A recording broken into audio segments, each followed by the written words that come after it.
అమ్మాయిని ఎలాగ రోడ్డు మీద లాగించారు కాబట్టి, రోడ్డు మీద పంపారు కాబట్టి టీవీ డిబేట్లోను స్టూడియోలు పంపించి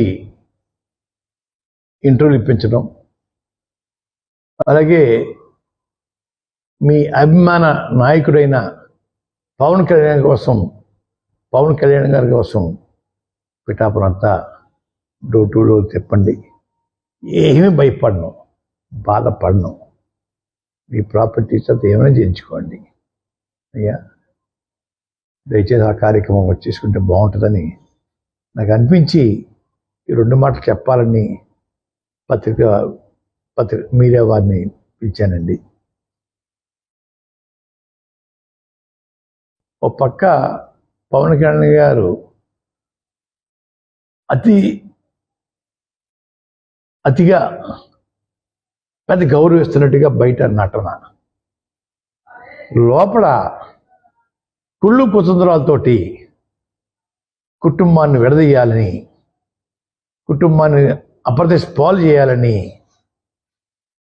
చేస్తున్నది తెలియదు అనుకుంటున్నాడు పాపం ఆయన.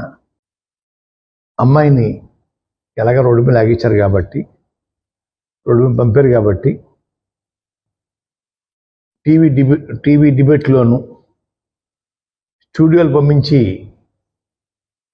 ఇంటర్వ్యూలు ఇప్పించడం, అలాగే మీ అభిమాన నాయకుడైన పవన్ కళ్యాణ్ గారి కోసం పిఠాపురం అంతా డోర్ టు డోర్ తిప్పండి. ఏమీ భయపడను, బాధపడను. మీ ప్రాపర్టీస్ అంతా ఏమైనా చేయించుకోండి అయ్యా, దయచేసి ఆ కార్యక్రమం వచ్చేసుకుంటే బాగుంటుందని నాకు అనిపించి ఈ 2 మాటలు చెప్పాలని పత్రిక మీడియా వారిని పిలిచానండి. ఓ పక్క పవన్ కళ్యాణ్ గారు అతిగా పెద్ద గౌరవిస్తున్నట్టుగా బయట నటన, లోపల కుళ్ళు కుతంత్రాలతోటి కుటుంబాన్ని విడదీయాలని, కుటుంబాన్ని అప్రతిష్ట పాలు చేయాలని చేస్తున్నది తెలియదు అనుకుంటున్నాడు పాపం ఆయన.